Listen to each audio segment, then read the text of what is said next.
projet, donc on voulait faire un film sur la pêche industrielle, donc sur toute cette industrie.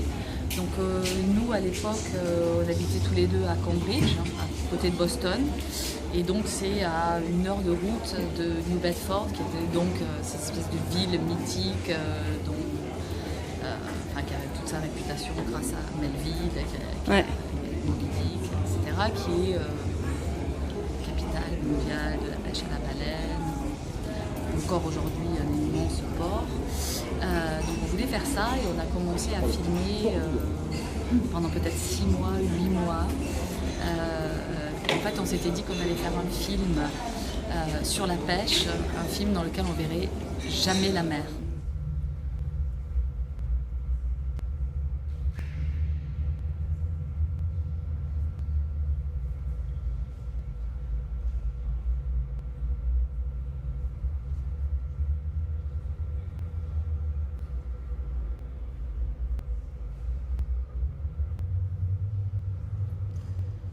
Et donc on a commencé à filmer toutes les petites industries qui sont reliées à la pêche, jusqu'à ce qu'un capitaine nous invite à faire partie d'une campagne de pêche. Quand on a fait notre première campagne de pêche, en fait, on a été complètement subjugué par la violence d'être en mer, et on a fini par faire un film où on ne voit jamais la terre.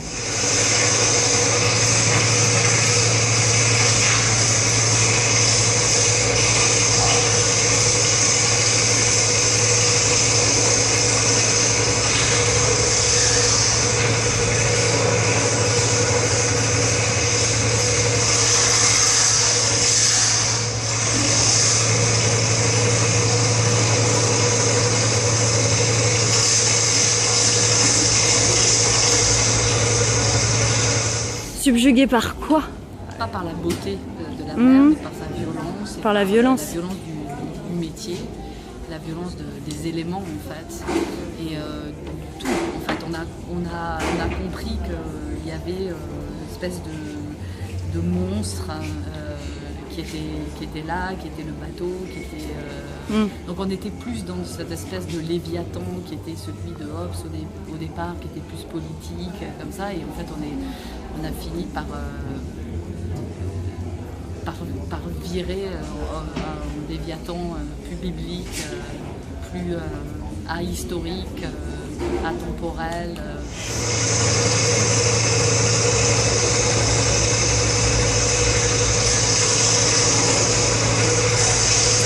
C'est un film philosophique, c'est pas un film écolo. C'est pas incompatible.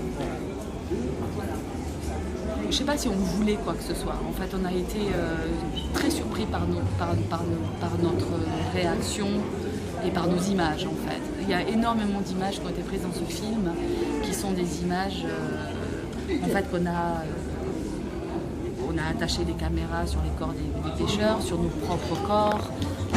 Et finalement, très souvent dans le film, en fait, on a l'impression que c'est la mer qui se filme elle-même, ou c'est la nature qui a décidé de son autoportrait. Donc c'est un film qui paraît techniquement très élaboré, parce qu'en fait souvent on change de perspective, mais c'est finalement un film dans lequel il y a une perte de contrôle immense.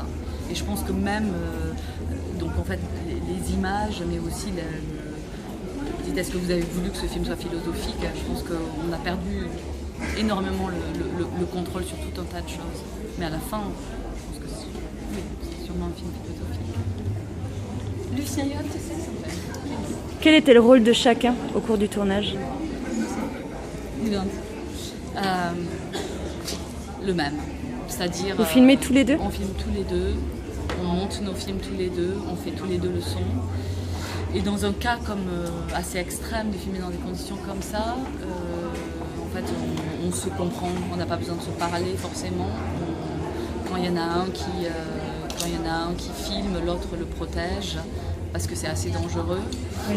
Oui, ça devait être terriblement dangereux. Qui est en train de filmer, et l'autre regarde qu'on ne tombe pas à l'eau, que la caméra, il y en a perdu pas mal de caméras. Donc, on n'attend pas quelque chose en particulier, mais On a été assez surpris en fait parce que c'est un film